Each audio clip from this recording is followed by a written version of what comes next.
Sejam todos bem-vindos a mais uma live do Esporte Números. Meu nome é Nivaldo. Essa gravação é feita no Instagram e depois já para o YouTube. E hoje chegamos à incrível marca de 70 lives. Nem eu imaginei que ia chegar quando a gente começou em abril ali na pandemia.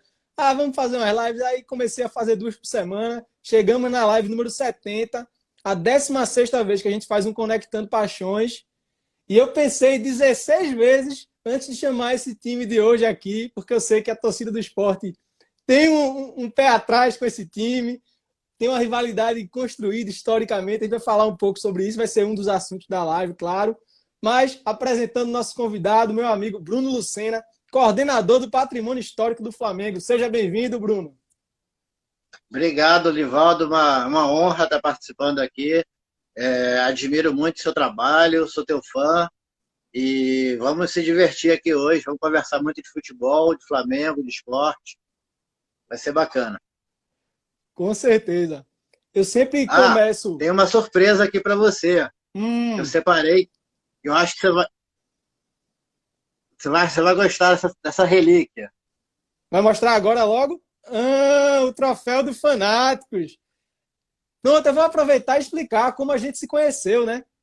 Eu participei da segunda edição do programa Fanáticos do Esporte Interativo, representando o esporte, e Lucena representou o Flamengo na terceira edição, inclusive foi o campeão da terceira edição, e através de grupos do WhatsApp, depois a gente manteve contato. Ele começou o projeto Futebol Sem Fronteiras, que de vez em quando eu falo aqui também, e eu estou representando o esporte lá. O grande cabeça é ele aí, ó, quem está por trás de tudo, por trás da Copa das Torcidas, que de vez em quando também eu divulgo aqui os links. Então é isso. Aproveitando e apresentando mais, né? Quem é o nosso convidado de hoje? O cara que respira futebol, literalmente. Então, eu sempre começo, Bruno, com uma pergunta aqui no Conectando Paixões, que é como o torcedor começou a relação com o clube. Então, eu quero saber como você começou a torcer pelo Flamengo. Cara, bom, em primeiro lugar, eu fui criado no bairro da Gávea. Do meu prédio até o clube do Flamengo eram 2 quarteirões. Então era o clube da esquina de casa, entendeu? Eu não tinha a dimensão do que era o Flamengo quando eu comecei nos 6 anos, 7 anos, a começar a frequentar o clube, né? Os meus pais eram sócios e eu fiz natação, fiz judô lá quando era criança e tal. Não tinha essa dimensão do que era o Flamengo. Para mim era o clube ali perto de casa e na época o Flamengo treinava na Gávea. Então eu assistia os treinos do time, de segunda a sábado. Eu pegava o autógrafo do jogador 7 vezes por semana, do mesmo jogador. Falo, pô, mas tu pegou meu autógrafo ontem, mas não tem problema. Enfim, eu estava sempre lá, então, assim, o primeiro campeonato que eu assisti, que eu tenho lembrança, de fato, é o polêmico brasileiro de 87, né? Foi o gol do Renato Gaúcho contra o Atlético Mineiro, no Mineirão, na semifinal. Essa é a minha primeira lembrança que eu tenho do Flamengo. Eu tinha 7 anos, eu sou de 80. Então, essa foi a primeira lembrança. Depois eu lembro da final, no Maracanã, né? E a partir de 88 é que eu comecei a colecionar a revista Placar, né? Das Olimpíadas de 88, coleciono até hoje, revista Placar. Compro se tem uma edição extra do Vasco campeão, eu compro. Do Botafogo campeão, eu tenho todas, sabe? Eu gosto de colecionar. Álbum de figurinha, comecei ali também, 87, 88. Aí, em 89, a minha mãe começou a me botar para entrar em campo com o time, como mascote. Eu tinha 9 anos. Aí eu entrei na Gávea, depois entrei na final da Taça Guanabara de 89, Flamengo e Vasco. Eu entrei em campo com o Jorginho, o que era lateral. E aí a gente entrou para a torcida do Flamengo organizada, que era chamada de Flamante. Hum. E aí a gente começou a viajar também para ver o time fora. Então, desde meus 9, 10 anos, assim, eu passo aí a todos os jogos do Flamengo que eu posso. E a gente começou a viajar, a gente viajou muito ali em 90, 91. Foi a época que eu comecei, assim, entre 87 ali em diante, foi que nasceu essa paixão. Beleza. Eu tenho uma frustração na minha vida que é nunca ter sido mascote, né? Agora, depois de velho, não tem mais graça. Mas eu vou providenciar isso logo pro meu filho, porque é um negócio que eu sempre, quando eu vejo alguém dizendo, não, eu fui mascote, eu sei, pô, eu nunca fui. Agora que já tenho 30 anos, é ridículo, né? O cara entrar mais velho que os jogadores entrando lá. Mas é uma experiência diferente, mas aí cabe ao clube permitir que adultos possam entrar, né? O São Paulo fez isso, né? Com idosos, se eu não me engano, uma vez. Os idosos entraram em campo com o time. Mas eu fui gandula também no Maracanã, 4 vezes. Flamengo e Vasco em 91, 2-0 Flamengo. Aí teve até um lance que era escanteio para o Vasco. E a bola saiu perto de mim. E eu não fui pegar a bola para dar para o cara do Vasco. Aí os torcedores lá me apoiaram e tal. Depois eu fui gandula no Flamengo e Botafogo, no Flamengo Estudiantes, pela antiga Supercopa, contra o Corinthians. Foi 5-2, 3 gols de um atacante chamado Magno, que nem foi muito famoso e tal. O pessoal apelidou de Romagno. Foi em 94. O ano era propício para isso, né? É. Lucena, eu gosto de perguntar qual é a visão do convidado sobre o esporte. E de um flamenguista vai ser interessante para mim, né? Cara, carioca, flamenguista, tem toda aquela questão de 87 que a gente vai entrar ainda. Mas quando você pensa no esporte, o que vem à sua cabeça? Quais as suas impressões sobre o Esporte Clube do Recife? Bom, em primeiro lugar, pode pegar pesado, viu? Que eu vou dar uma alfinetadinha no Flamengo também. Tá, não, o primeiro lugar é o maior clube de Pernambuco, né? Quando penso no esporte, como eu te falei, eu comecei a acompanhar a partir de 87 e a gente estava até conversando sobre isso esses dias, as participações do esporte na Série A de 88 para cá, e, né, de 89, né, que a gente está fazendo, de Santa Cruz, então não tem nem comparação. Então, para mim, o esporte, em primeiro lugar, é o maior clube de Pernambuco. Bom, tem aquela coisa, rubro-negro também, então, a princípio, eu tenho até simpatia, porque eu fui num Esporte Santa Cruz, já te falei, em 2005, e eu quis ficar na torcida do esporte. Né? Enfim, eu não ia ficar, sei lá, não tinha nada a ver, era rubro-negro, eu sou rubro-negro, e aí eu preferi ficar na torcida do esporte, só que o Santa Cruz ganhou, né? Foi 1-0. Isso foi, acho que foi em março de 2005, por aí. 2005, o Santa tinha um time bom, o Sport tinha um time horrível. Mas, assim, o esporte, como é que eu vejo? É um clube em ascensão, né, cara? Como Bahia, Curitiba, Atlético Paranaense, e, assim, mas não chegou ainda como o Atlético Paranaense tem feito, né? A gente espera, eu torço muito pelo futebol do Nordeste. Eu acho que tem que crescer Bahia também, Vitória, próprio Santa Cruz. Eu espero que o próprio Fortaleza do Ceará também. Às vezes tem clubes do interior de São Paulo que participam, ou do interior do Rio Grande do Sul, como Juventude, participou várias vezes, mas nem tem uma torcida, né? Então, acho que é bem mais legal quando os clubes do Nordeste, com torcida grande, participam do campeonato. Mas tem essa rivalidade de 87, né, cara? Isso aí, a gente vai fazer o quê? Os dirigentes fizeram uma lambança em 87, campeonato, e aí agora os torcedores que se peguem, né? Isso. Nosso amigo Leonardo Maciel, que é um dos representantes do Atlético Mineiro no Futebol Sem Fronteiras, está aqui presente. Fala do Galo aí, Léo, que já fez uma live aqui, um Conectando Paixões também, mandando abraço para nós dois. Vou falar agora minhas opiniões sobre o Flamengo.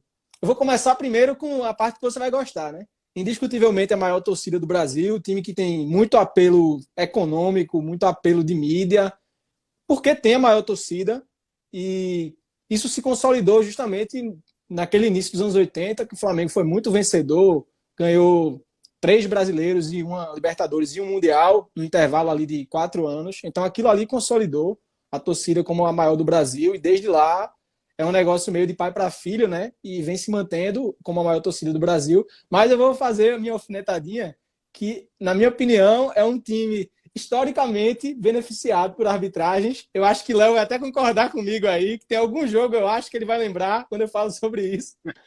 E que, de certa forma, é protegido pela mídia em alguns momentos.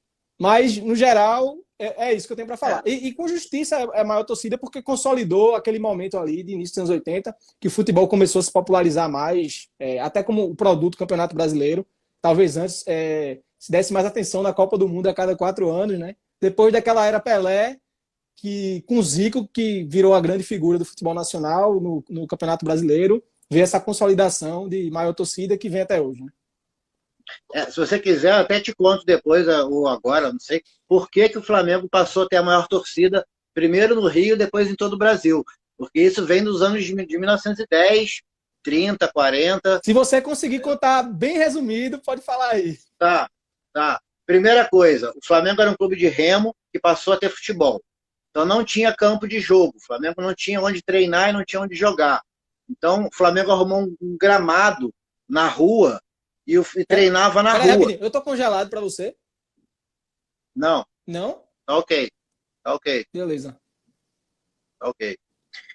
Então o Flamengo treinava na rua. O primeiro time do Flamengo, nos anos 10, entre 1912 e 15, o Flamengo treinava na rua, perto de um ponto de bonde. Na época não tinha ônibus, né? Era bonde.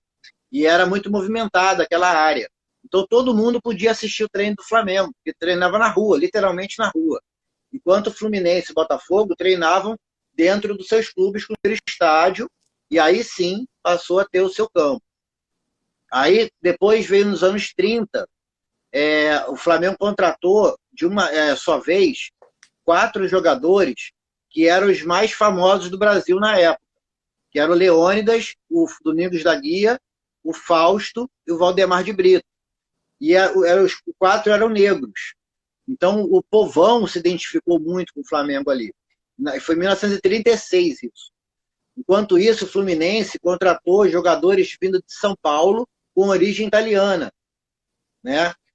E o Flamengo contratou esses 4 jogadores que eram os 4 craques do Brasil. Copa do Mundo, os 4 participaram de Copa do Mundo, né? O Valdemar de Brito foi o que descobriu o Pelé nos anos 50. E aí, em 38, foi a primeira Copa do Mundo a ser transmitida para o Brasil, por rádio. E o melhor jogador da Copa foi o Leônidas, que era do Flamengo. Então, o Brasil inteiro ouviu a Copa, o craque do Brasil era do Flamengo. O melhor zagueiro da Copa foi o Domingos da Guia, que era do Flamengo. Então, o Brasil inteiro ouviu isso e passou a simpatizar com o Flamengo por causa do Leônidas e do Domingos da Guia. Leônidas virou até nome de chocolate, não foi o apelido dele? Ele foi o primeiro homem de marketing do futebol, né? Foi o primeiro marqueteiro do futebol. Então, o Leônidas ele ajudou muito na popularização do Flamengo, porque ele era, além de ser um grande jogador, ele era muito polêmico, ele estava sempre nas manchetes dos jornais. E para fechar, em 42, quando o Brasil entrou em guerra, cooptação para captar os navios alemães que passavam pela costa, pela costa brasileira, e aí colocaram uma antena em Natal e uma antena em Belém.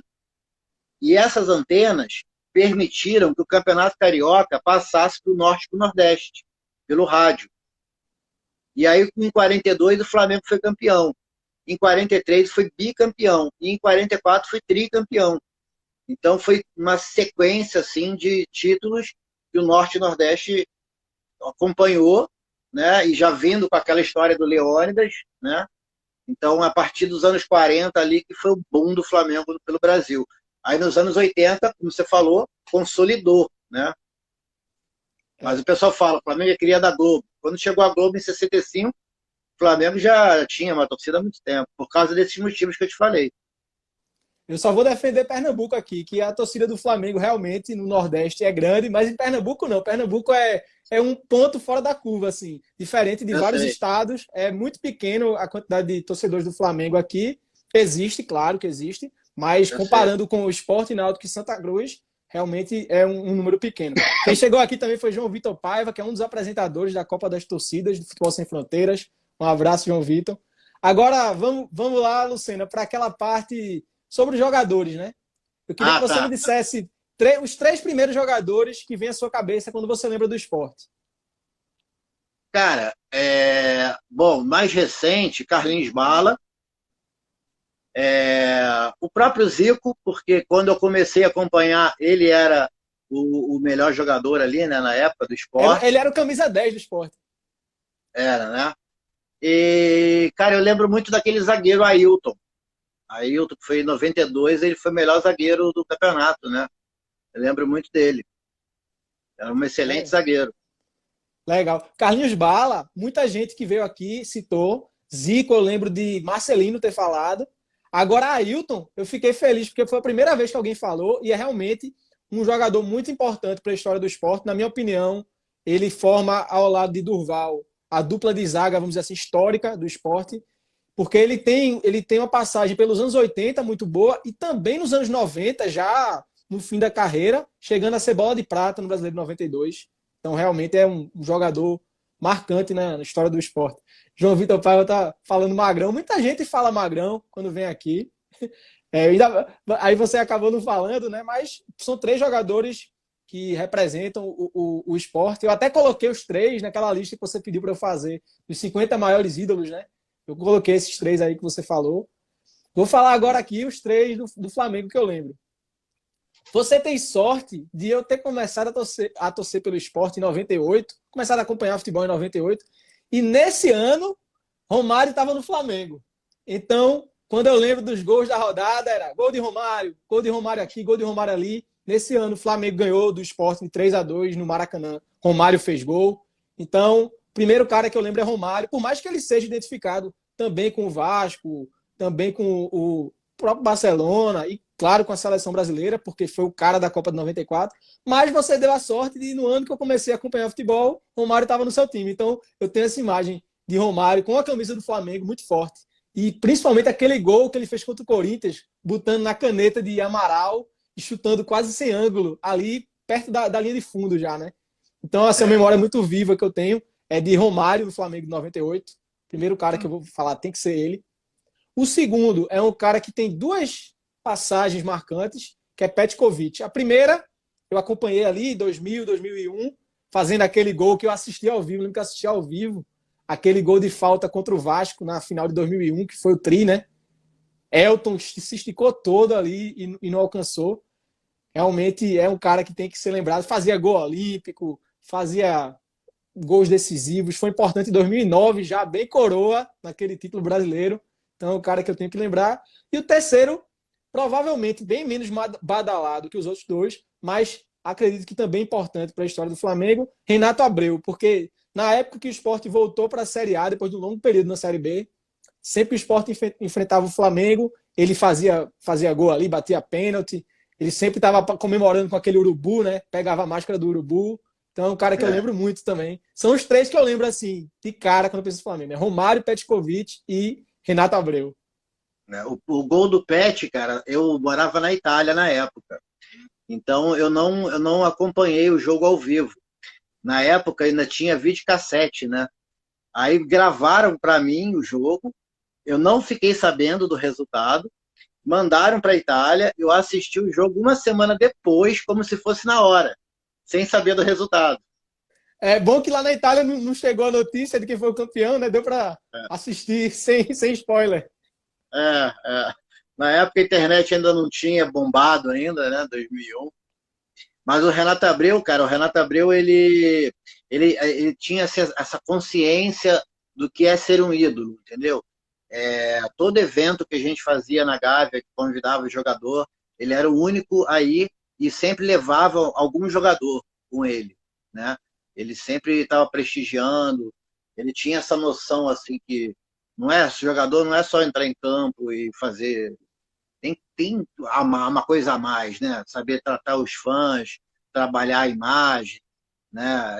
É por isso que eu falo do Zico, do Flamengo, ele tem essa noção, entendeu? Ele é o Zico que é reconhecido porque ele sabe trabalhar isso. Ele tem essa noção do que é ser um ídolo e sabe como trabalhar isso muito bem. Então, eu acho que isso é importante para a carreira do jogador. Chapolin Rubro Negro chegou mandando boa noite aí. Gabriel Bezerra perguntou se, se você é pernambucano. Não, ele é flamenguista carioca mesmo. E eu sou torcedor do Sport pernambucano, né? Agora vamos pincelar, porque se a gente for debater a fundo, é um dia de live só sobre esse assunto, que é o Campeonato Brasileiro de 87. Não prefere deixar isso para o final, cara? Não, vamos passar por esse assunto e deixar claro logo, tá, pessoal, para quem está vendo aqui. Eu não vou convencer ele, nem ele vai me convencer. Ninguém vai mudar de ideia. É só para mostrar o ponto de vista de cada um sobre a história. E também não é para abalar a amizade aqui, que ele é meu amigo e vai continuar tudo da mesma forma. Mas vamos lá. Exatamente. Por que o Flamengo é o campeão brasileiro de 87? A palavra é sua. Tá, como você falou, eu não vou querer te convencer, muito menos os torcedores do esporte. Vou colocar como é que foi. Eu vivi 87, né, em primeiro lugar, como te falei. Então, eu lembro, foi meu primeiro álbum de figurinha, né, que eu comecei a colecionar figurinha com aquele campeonato. Assim, pelo que se acompanhava, revista Placar, televisão, jornal impresso, era o campeonato mais importante no Brasil na época, né? Tinha como foi em 2000, que teve alguns clubes, né, que participaram do outro módulo e se classificaram para jogar a fase final da primeira divisão.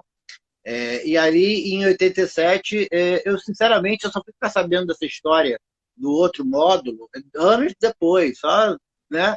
Tipo, para mim era o campeonato aquele, era a figurinha, a Placar falava daquele campeonato. Então, assim, eu acompanhei pouco, mas lembro principalmente ali das finais, das semifinais e finais. E, assim, o que eu penso disso? Qual é a maior vítima dessa história toda? É o futebol brasileiro. É a descrença de que o Brasil possa organizar um campeonato com credibilidade, né? E aí por essas coisas que não tem, às vezes, investimento, né? Porque é uma bagunça. Então, essa bagunça já veio de 86, né? Enfim, aí a história é longa, mas o torcedor é que paga o pato, né? O cara acompanhou o campeonato todo, o Brasil inteiro falando do campeonato, você ganha dos principais clubes, e aí por um relaxamento, vamos dizer assim, ou uma certa arrogância, talvez, dos dirigentes da época, de achar que, não, nós somos do Flamengo, não precisamos, sabe, deram de ombros. E o esporte foi lá, no seu direito, e conseguiu aquilo que procurava. E o Flamengo teve uma certa arrogância de achar que não precisava muito se esforçar para reivindicar os seus direitos. E aí o torcedor é que paga o pato, entendeu? O cara que acompanhou o campeonato todo e sofreu jogo a jogo, acreditando que o final era uma coisa, e aí depois, por incompetência ou por relaxamento ou arrogância de dirigentes, que às vezes nem torcem para o clube, e aí o torcedor acaba sofrendo, entendeu? Aí, quer dizer, aí eu como torcedor do Flamengo, vi aquilo, para mim era aquele o campeonato, entendeu? Então, é chato, entendeu? É muito chato. Eu, por um longo tempo, eu considerava só o Flamengo como campeão. Hoje eu já... Não, o esporte também fez a parte dele, entrou em campo, né? Porque o lance do Clube dos 13 é que quem autorizou o cruzamento na época, você deve saber, foi o Eurico Miranda, né? Sim. Então, assim, o maior inimigo do Flamengo, o cara que mais, né, cansava de... Então, assim, ele traiu não só o Flamengo, mas todo o Clube dos 13. E uma coisa que eu não posso deixar de falar aqui é o Internacional. O Internacional jogou contra o Flamengo, perdeu, e depois poderia ter enfrentado o Guarani e o Sport e poderia ter ganhado. E seria nomeado campeão brasileiro, né, o Internacional. E eles não. O Flamengo é o campeão, acabou o campeonato. Então, eu respeito, admiro muito o Internacional por isso. Porque o Clube dos 13 estava fechado, né? Aí, claro, aí é aquela coisa de CBF, Clube dos Três, aí Márcio Braga, que ia na CBF, xingava presidente de viado, chegou, o presidente da Federação Gaúcha. Ele chegou lá falando que era uma maricona, né, uma bichona, nesse nível, entendeu? Então, quer dizer, os reféns, milhões de torcedores ficam reféns de duas ou três pessoas que agem inadequadamente. Perfeito. E você falou uma coisa que eu vou corroborar daqui a pouco, que é essa questão de certa arrogância.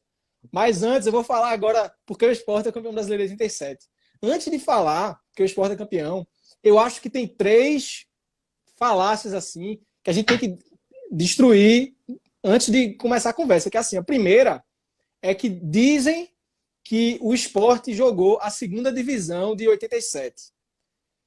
Na verdade, o Sport, por exemplo, ficou na frente em 86 de times que enfrentaram o Flamengo no módulo verde, como Botafogo e Curitiba, por exemplo. E, na verdade, existiam 32 times com direito adquirido de jogar a primeira divisão em 87. Sendo que o que acontece é que a CBF estava passando por problemas financeiros, foi criado o Clube dos 13, que inicialmente eram 12, né? Que são aqueles famosos 12, Flamengo, Fluminense, Vasco, Botafogo, Corinthians, Palmeiras, Santos e São Paulo, Grêmio e Inter, Atlético Mineiro e Cruzeiro. Só que eles se juntaram ao Bahia para botar um nordestino ali e mostrar que não era tão elitista assim, por mais que fosse um movimento elitista.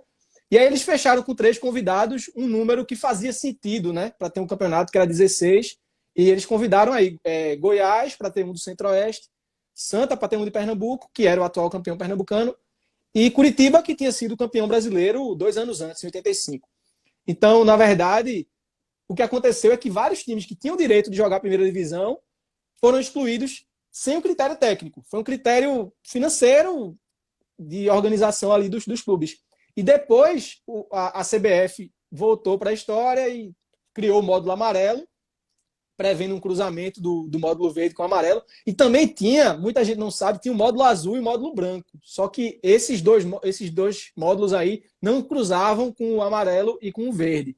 Então era como se a primeira divisão fossem 32 times, mas de fato eu não vou ser hipócrita aqui de dizer que o nível do módulo amarelo era o mesmo do verde. Agora, uma falácia que se diz muito é que só tinha time safado no módulo amarelo. Não, por quê? Por exemplo, tinha um Guarani, que era o atual vice-campeão brasileiro, até Túlio Cavalcante falou isso aqui, era o atual vice-campeão brasileiro, tinha grandes jogadores, como Ricardo Rocha, Sérgio Neri no gol, tinha um timaço, tinha o Bangu também, era um time muito forte, tinha Marinho, Paulinho Criciúma, outro timaço, e naquela época, porque O América tinha uma América que acabou não jogando, né? Participaram só 15 times no fim das contas, porque o América não jogou, mas tinha sido colocado, né, no módulo amarelo.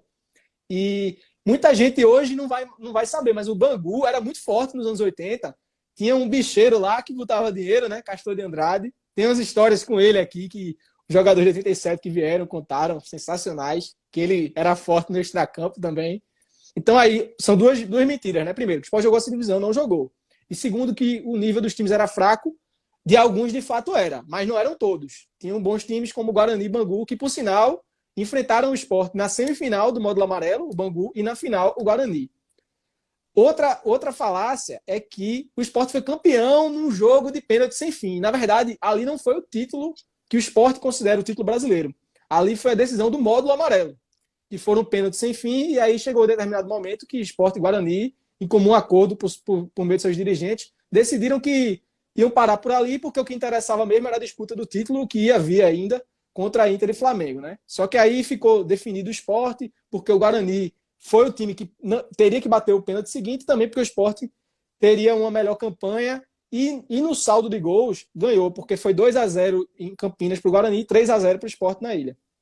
E eu acho que é isso. Tinha talvez outra coisa que propagam muito, mas enfim, era isso. E eu cresci vendo, por exemplo, a revista Placar colocar títulos do esporte, tinha segunda divisão do Brasileiro 87.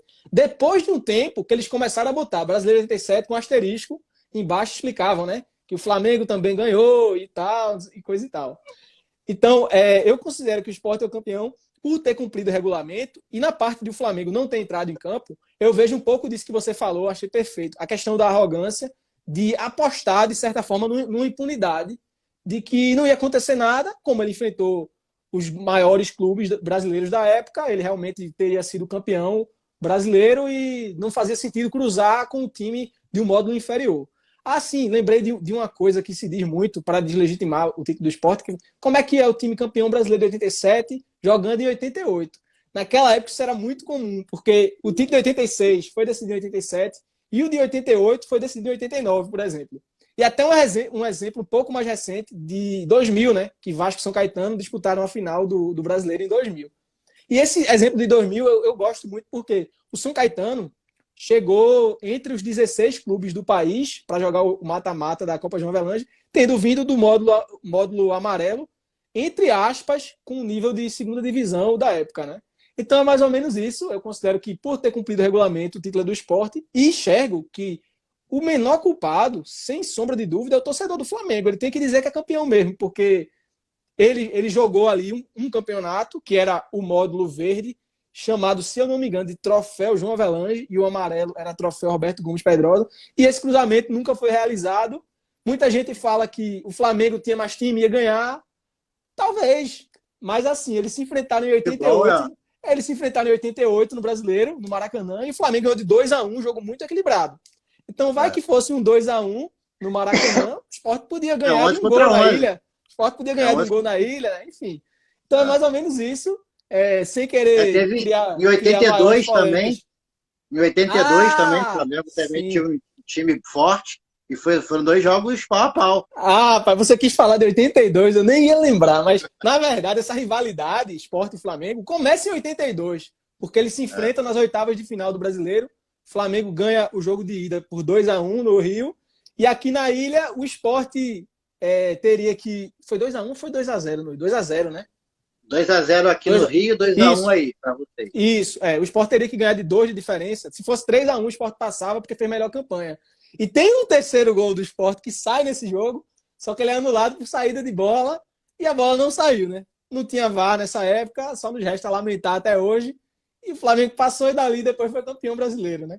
Mas pra gente não se alongar na polêmica, é por aí. Eu não quero criar mais polêmica que já existe sobre o assunto. E para fechar, até citaram aí, a Taça tá na Ilha do Retiro e o Sport jogou a Libertadores de 88, né? Só para fechar aí a linha argumentativa.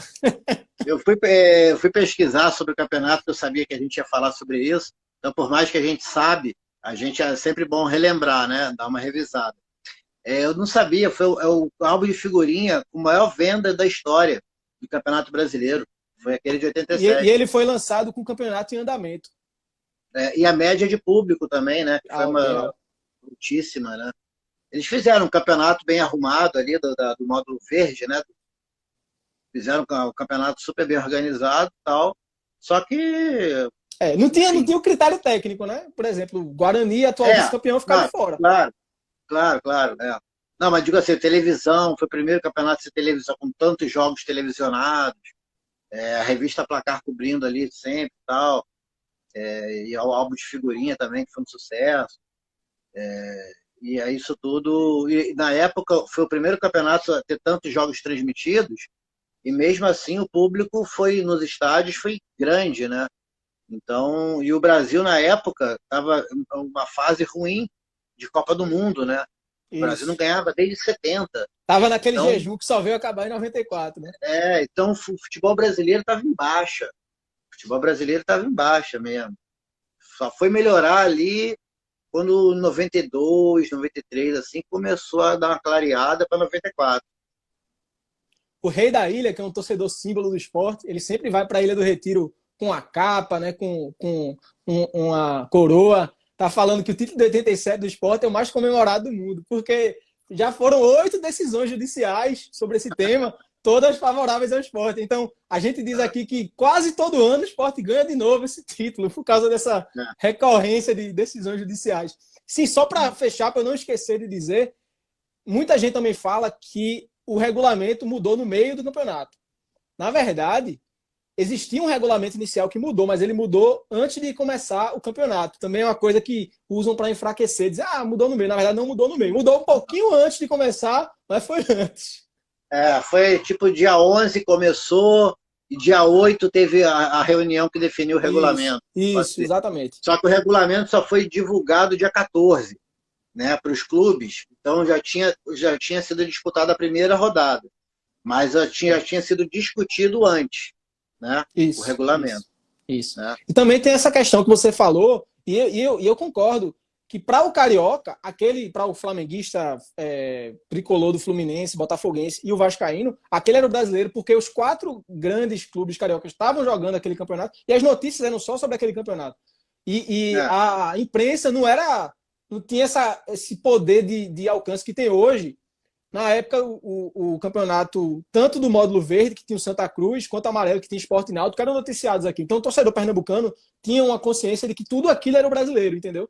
E realmente, para os paulistas, dos grandes paulistas, para os grandes cariocas, grandes mineiros, grandes gaúchos, Bahia, Curitiba e Goiás, aquele era o brasileiro. Por isso que tem também essa questão de sentir-se campeão, que eu entendo. O torcedor do Flamengo tem que se sentir campeão mesmo. O papel do torcedor é esse. Mas a questão realmente é por trás do que os cartolas fizeram, toda essa desorganização e essa decisão de não entrar em campo, que acabou gerando toda a polêmica. O que eu fico assim mais abismado foi o São Paulo. Que o São Paulo foi um dos idealizadores da Copa União, né, do brasileiro, junto com o Flamengo, o Carlos Miguel Aidar. E aí, quando o São Paulo ganhou o Penta, teve o lance da Taça das Bolinhas, que ficava com o primeiro Penta, né? Aí o São Paulo recebeu a taça, não reconhecendo o Flamengo.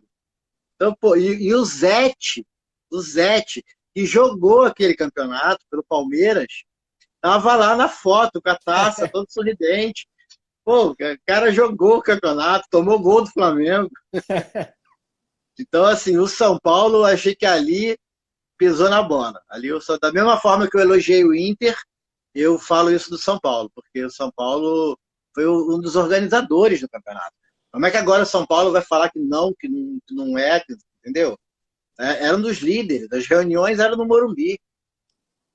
Entendeu? Da mesma forma que aquela velha história, né? Quando beneficia, o cara muda de opinião. Da mesma forma que os torcedores dos clubes que participaram do campeonato, quando dizem que não reconhecem, mas é óbvio que se o time deles tivesse sido campeão, não teria entrado em campo, porque foi uma decisão do Clube dos 13. Ai, cara, minha cachorra pegou aqui o controle. Peguei na boca do... Aí qualquer torcedor, qualquer clube que tivesse sido campeão ali e não tivesse enfrentado o Sport Guarani, ia se declarar campeão também. Então, eu não aceito que os torcedores dos clubes que participaram do campeonato do Flamengo digam que o Flamengo não é campeão. Da mesma forma que aqui os torcedores de Náutico e Santa Cruz falam, não, o Flamengo, que é isso? O campeão foi o Flamengo. Mas se fossem eles na condição do esporte, eles iam se considerar campeões porque teriam cumprido a parte deles no regulamento. Claro. Você falou do Guarani, né, que mal comparando aqui, tá? O Mundial de 2000 da FIFA. Sim. Que o Palmeiras era o campeão da Libertadores e não participou do Mundial, né? E o Manchester, que era de 99, o Manchester participou como campeão europeu de 99. Sim. Então, foi errado, no meu modo de ver, o Palmeiras... Chamaram o Vasco, que ganhou a Libertadores de 98, né? Mas até aí tudo bem, porque foi o Real Madrid como campeão europeu de 98. Então, até aí tudo bem. Agora, o Palmeiras não ter ido foi errado. Eu não acho errado o Corinthians ter ido, porque eu não conheço nenhuma competição internacional onde não tenha um time do país sede. Isso, o Mundial até hoje é assim. Quando é no Japão tem um japonês, quando é na Arábia Saudita tem um time árabe, é assim realmente. Então, o Corinthians foi o campeão brasileiro na hora certa. Então, foi mérito dele ter ido. Então, não tiro o mérito do Corinthians. Agora, foi um erro não ter colocado o Palmeiras. Da mesma forma que foi um erro em 87 não terem colocado principalmente o Guarani, como o América e outros clubes que deveriam ter ido, né? Daí É porque o campeonato até ali, pelo que eu sei, era deficitário para muitos clubes, Sim. né? Então eles fizeram E em realmente um campeonato 87 também para dar dinheiro. foi uma coisa que eu não falei. Chegaram patrocínios de ordem financeira jamais vista, né? Teve o Açúcar União, que deu nome à Copa União, teve a Coca-Cola, uma empresa aérea que eu não lembro agora se foi Varig ou Vasco, que ia bancar uma Varig, boa parte das Varig. passagens, a Varig, né, que ia bancar uma boa parte das passagens. Então, era uma realidade nova, até financeira, né, de rentabilidade para o campeonato. Sim, tem até a história da Coca-Cola, que mudou de cor por causa do Grêmio, né? Sim, tem essa Não do Grêmio conhece? também. É, E a TIM mudou de cor por causa do Inter, né? Lá no Rio Grande do Sul o negócio é forte com cor. é. Por isso que eu achei bem bacana agora quando o Inter fez homenagem para o Maradona, de botar o estádio em azul ali, né? Quer dizer, superou É, qualquer rivalidade ali. Foi muito legal. para eles aquilo ali é pesado, É, né? muito legal, muito legal. Beleza. Rapaz, tem um brasileiro na Alemanha falando aqui, ó. Manda um salve para Heidelberg. Deutschland Junior Brasilien. Esporte pelo mundo. Beleza. Salve aí para Legal. você. Agora, Lucena, o último assunto aqui que é vitórias marcantes. Primeiro você fala 3 do Flamengo em cima do Sport, depois eu vou falar 3 do Sport em cima do Flamengo. Mete bronca Tá. aí. Cara, a primeira vitória que eu vi do Flamengo no esporte e que eu estava no estádio foi em 94. Flamengo 3, Sport 0, 3 gols do Sávio. Era a última rodada da primeira fase, mas eu acho que o Flamengo e o Sport já estavam classificados. Então foi quase que um amistoso, assim, né? Mas eu lembro que o Sávio. Sport 94 chegou até a última fase. Ou É, penúltima, não sei. aí eu lembro que o Sávio jogou muito esse jogo, assim, tal. Mas não foi um jogo, foi com o estádio vazio, Maracanã vazio e tal. Mas o que eu fui há pouco tempo, foi 2018, foi 4-1. Foi, né, Everton Ribeiro meteu um golaço de fora da área, um ou dois até, né? E foi a apresentação do Vitinho, se eu não me engano, no Flamengo. Acabou 1-1 o primeiro tempo. Eu tenho uma história engraçada sobre esse jogo, porque o primeiro tempo acabou 1-1, aí eu ia sair, ia para algum compromisso, e eu fiz, pô, eu vou aproveitar o intervalo para tomar banho, né? Só que aí eu demorei um pouquinho respondendo as mensagens do WhatsApp, fui tomar banho. Quando eu voltei, o jogo tava 1-1. Quando eu voltei, já tava 3-1, velho. 7 minutos do segundo tempo. É. Ali o Flamengo já estava jogando bem, cara.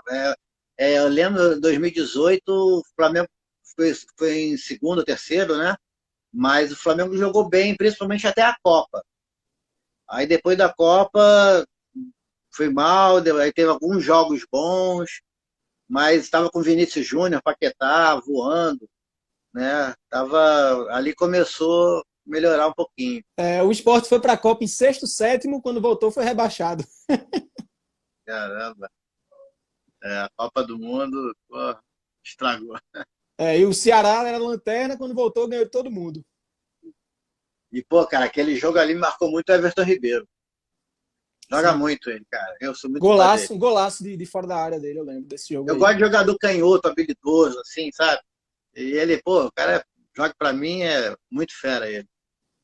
Coloco ele aí já na galeria dos grandes ídolos da história do Flamengo. Ganhou tudo ano passado, né? E esse ano começou ganhando também.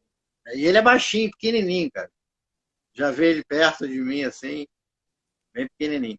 O outro jogo contra o Sport, cara, não foi nem uma vitória, pelo contrário, foi uma derrota. Que foi de 92. Né? Eu acho que a gente até conversou sobre isso. Foi 2-1 Sport no Maracanã. Tava chovendo, eu tava lá, eu tinha 12 anos. O Flamengo tava. Foi assim. Flamengo de branco, né? Flamengo de branco. Da sexta rodada até a 12ª, o Flamengo não ganhou nenhum jogo. Perdeu de 4 do Vasco, perdeu do Bragantino em casa, perdeu do Santos, perdeu do Cruzeiro no Maracanã, empatou com o Náutico 0-0. Foi assim, da sexta à 12ª rodada.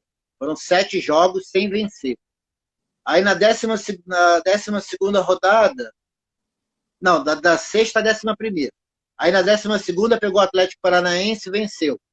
Né? Mas uma vitória bem feijão com arroz. Aí na 13ª pegou o Corinthians no Pacaembu, aí ganhou bem, 3-1 tal. Aí o Flamengo estava com aquela esperança ainda de se classificar entre os 8. 14ª rodada, empatamos com o Fluminense, 1-1. Na 15ª, a gente pegou o Sport. Então a gente estava naquela ali, tipo, agora falta 4 jogos, mais 3 vitórias, a gente se classifica. E só que o Flamengo, não sei se fez 1-0, se fez 1-1. Acho que foi, o Sport fez 1-0, né? O Sport fez 1-0, o Flamengo empatou, o Sport fez 2-1.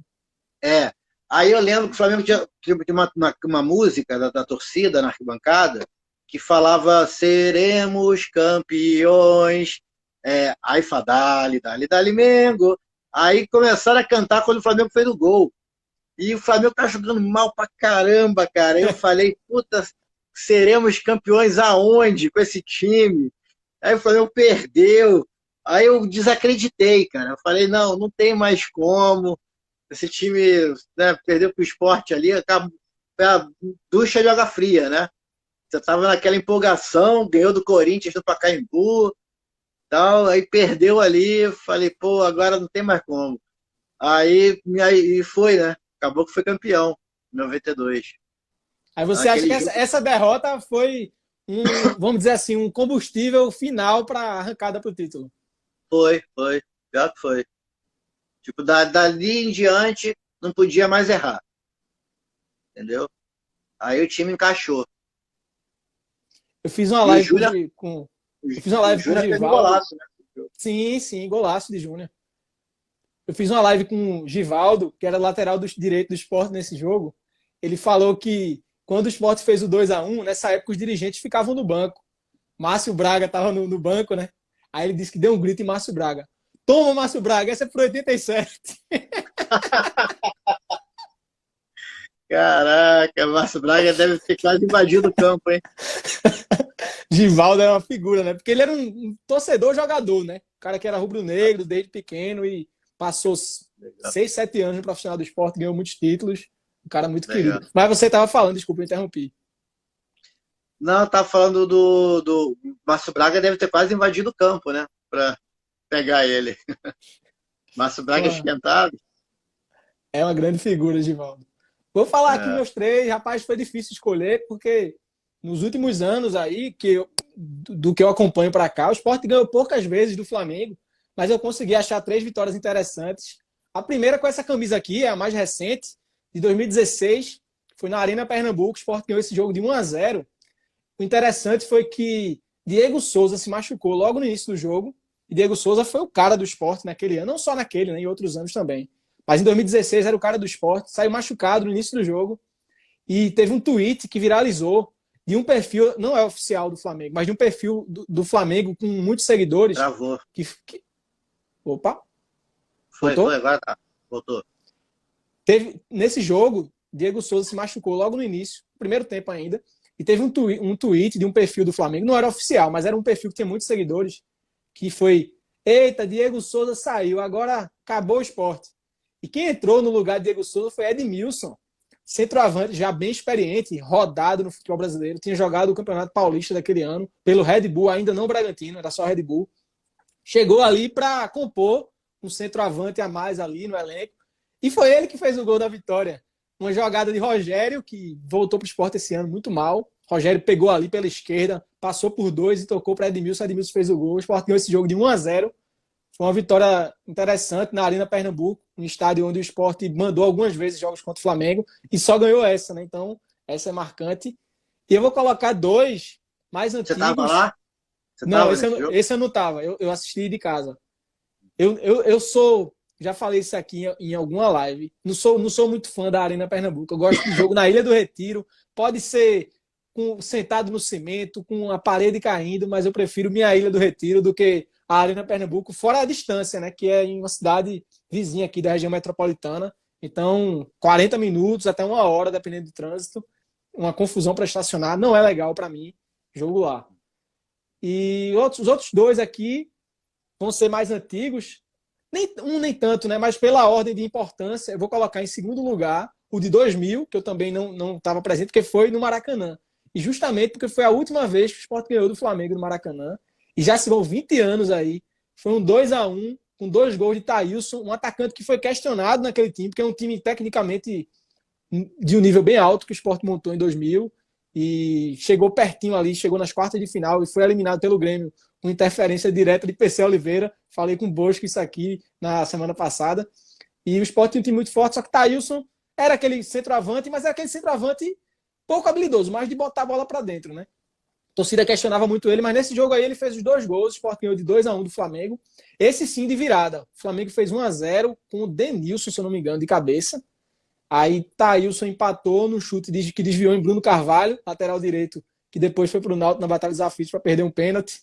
E o segundo foi Thailson de pênalti. E algum dirigente do Flamengo, não Márcio Braga, que eu já estou esquecendo aqui agora, questionou muito depois a arbitragem por causa desse resultado e tal. Mas a verdade é que o Sport ganhou esse jogo de 2-1. Teve 2 expulsões também, se eu não me engano, Denilson e Atisson foram expulsos. Foi o Oscar Roberto Godoy, né?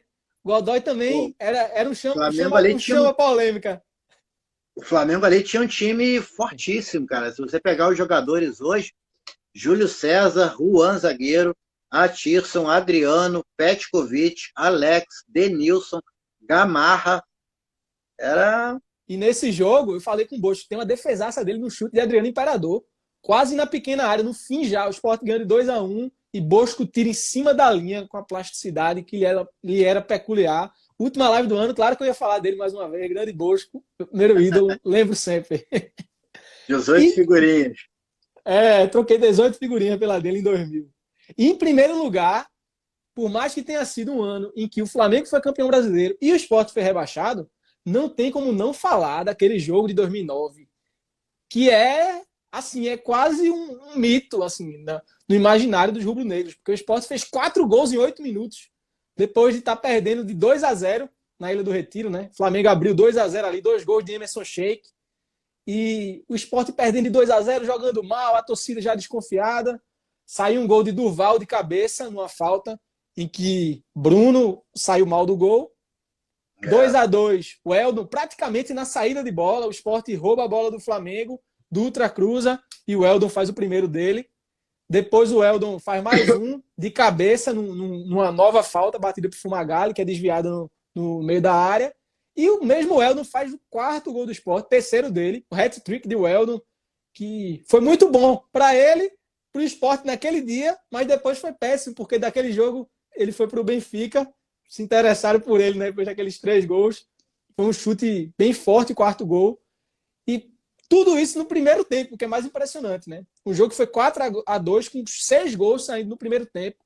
É um jogo sensacional e por mais que o Sport no fim do ano tenha sido rebaixado e o Flamengo tenha sido campeão, sempre vai ser lembrado como um jogo de muita superação do Sport, que era um elenco relativamente limitado, que fez 4 gols em 8 minutos. Esse recorte é muito chamativo, porque quem é que imagina um jogo que está terminando, sei lá, faltando 8 minutos para acabar, que o time vai fazer 4 gols. Claro que uma coisa é fazer isso no primeiro tempo, né? Mas enfim, o recorte de 8 minutos é incrível. E Carlos Pena está lembrando que Sandro Goiano quase fez o 5º no segundo tempo, do meio campo. Bruno estava adiantado, mas conseguiu chegar a tempo e tirar para escanteio. Esse jogo foi muito marcante, apesar do que eu falei, né? O Flamengo terminar sendo campeão e o Sport rebaixado. O Flamengo ali tinha perdido 1 ou 2 rodadas antes para o Coritiba, de 5-0. 5-0. Se eu não me engano, foram os 2 jogos seguidos. Aqueles 2 seguidos fora, que no segundo turno viram 2 seguidos em casa. Se eu não me engano, foi isso. Não sei se você já parou para pensar, dos títulos do Flamengo no Campeonato Brasileiro, o Sport ganhou do Flamengo em 82, em 92 e 2009. Verdade. Não é pouco não, pô. É. Não é pouco não. Esse ano, eu acho que o Flamengo não vai ser campeão, então, né? Quer dizer, ainda vai ter o jogo na ilha, quem sabe? Vamos ver se a gente perde aí para a sorte. Tem que ter gordura, tem que ter gordura para ganhar. Beleza, pô. Não, pode falar. Esse ano parece que ninguém está querendo ser campeão, né? E falando em Sport e Vasco, parece que ninguém quer ficar na primeira divisão também, né? Mas ainda bem que o Sport ganhou esse jogo do Curitiba, que era um jogo de... Eu não vou dizer nem de 6 pontos, né? Foi um jogo de 12 pontos, porque se o Sport não ganha do Curitiba ali, até eu jogaria a toalha, porque a sequência vinha muito ruim. Botafogo e Goiás já caíram, né? A distância, hoje, o Sport está 7 pontos na frente do Curitiba e 8 na frente de Goiás e Botafogo. Então já é uma distância boa, né? Problema é aquela quarta vaguinha ali, que a gente tá com medo ainda. Mas eu acho, cara, o Vasco não vai dar não. Tá muito. Não joga bem, cara. O Vasco não cria chance. Eu acho que o Vasco esse ano vai cair mesmo. E Tomara, eu tô né? muito triste, né, cara? Tô muito triste mesmo. E, rapaz, Vasco e Botafogo caindo no mesmo ano, você vai se aguentar de tristeza. Pô, cara, vou ter que comprar vários lenços pra chorar. Mas falando sério, eu tenho saudade de quando o futebol carioca era mais forte, sabe? Cara. Porque eu lembro que quando era garoto, adolescente, assim, eu comparava ainda quantos títulos brasileiros tinham os de São Paulo, os cariocas, que era quase ali parelho. Da mesma forma que era Mundial de Clubes, sul-americano com europeu, era ali equilibradíssimo. Da mesma forma que era o Campeonato Carioca com os clubes cariocas com os paulistas, era equilibrado. Tava um à frente, outro passava ali. Depois desse século para cá, o São É. Paulo. São Paulo, Corinthians, Palmeiras e Santos não tão muito longe do Flamengo, mas estão muito na frente de Botafogo, Vasco e Fluminense, né? O Fluminense, pelo menos, ainda ganhou dois brasileiros, 2010, 2012, né? Mas o Botafogo nem se fala, né, cara? Até a Chapecoense já ganhou Sul-Americana e o Botafogo não. Mas eles ganharam uma Comebol, né? Ganharam a Comebol com um time, não sei se tu sabe, eu não lembro agora quantos jogos ficou sem fazer gol no Campeonato Brasileiro. Mas foi coisa de 8 jogos. O Botafogo só foi fazer gol tipo na 9ª rodada. Naquele Campeonato Brasileiro de 93, o Botafogo estava indo bem na Copa Comebol. Mas no Campeonato Brasileiro só foi fazer o primeiro gol na 9ª rodada. Não é a primeira vitória, não. É o primeiro gol. Por isso que eles valorizam tanto, né? A Copa Comebol salvou aquele ano. E a Comebol ali era assim, um torneio. Era tipo como a Copa UEFA, né? Botafogo em 93 foi lá porque foi vice-campeão brasileiro de 92. Mas o time de 92 para 93 mudou totalmente quando o bicheiro lá, o meu Pinheiro, saiu. Né? Carlos Outro está bicheiro. reforçando aquilo que a gente falou, né? Que os paulistas hoje têm basicamente a mesma quantidade de títulos brasileiros que todos os outros estados somados, né? Gustavo Souza falou aqui que acha que Botafogo e Vasco vão cair. Tomara para o esporte, né? E que o Flu ainda faz uma graça. Um abraço aí para meu amigo Sérgio Romero, da Sport Jampa. O nosso amigo da Alemanha está pedindo para falar do 87. A gente falou, depois você vê na gravação. Então, Lucena, poxa, queria agradecer muito a sua presença. Foi um time que eu literalmente pensei 16 vezes antes de chamar, já que é o 16º Conectando Paixões que eu faço. Pensei que você tivesse pensado 87 vezes. Talvez tenha sido isso. Né? Mas aí eu acabei chamando, foi bom. Vi que nos comentários ninguém faltou com respeito. Eu sabia que isso ia acontecer, porque eu justamente esperei para consolidar a mentalidade de todo mundo, de tratar bem os torcedores de outros times. E a gente já começou com um grande desafio, porque o primeiro foi com o Bahia, que é um time que tem uma rivalidade regional muito forte com o Sport. E eu vi que o pessoal sabia respeitar. A gente fez com Santa Cruz, com o meu amigo Paulinho. Então sabia que ia ser tudo bem com o Flamengo. Então foi simbólico fechar as 70 lives do ano com o meu amigo Bruno Lucena, coordenador do Patrimônio Histórico do Flamengo, lembrando. Valeu, Bruno. Posso dar suas considerações finais aí. Pô, cara, queria agradecer muito a você, te parabenizar aí pelas lives que você fez esse ano. Não só com o pessoal dos torcedores de outros clubes, mas os jogadores também, né? E outras personalidades que você entrevistou. Gostaria muito de fazer isso eu também um dia. E, pô, estamos aí às ordens. Para mim é uma honra contar com você lá no Futebol Sem Fronteiras. Um torcedor do esporte, né? Como é que posso dizer? Respira esporte, né? Pô, não poderia ser melhor. Você e o Carlos, mandando muito bem lá na Copa das Torcidas também, favoritos. Não, aí, Favoritos, favoritos são meus amigos Calipo, que já veio aqui, e Lugon, do Botafogo, e também Luca, que já veio aqui, e Ednardo, do Fortaleza. Essas são as duplas favoritas. Mas vocês estão ali. E é isso aí, cara. Obrigado. Tamo junto. Qualquer coisa, conta comigo sempre. Beleza, valeu, Lucena. Um abraço.